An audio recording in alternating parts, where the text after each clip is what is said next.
It was always about the texture, the rhythm of the stitching, and the architecture of a perfect fold.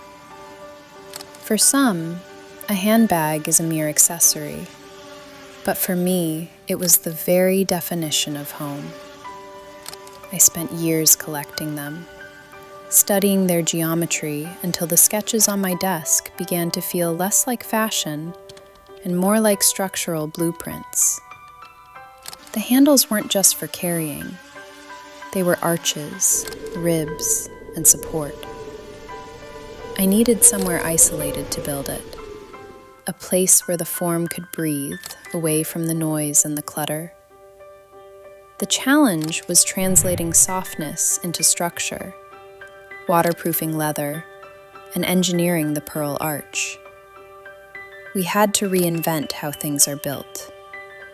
And there she was, the Handbag Haus, my sanctuary, a singular monument to a beautiful, consuming love. It is surprisingly intimate to live inside your fixation, to look out at the world through the very lines that once obsessed you. The light here is different. It's warm, protective, and finally, I am contained.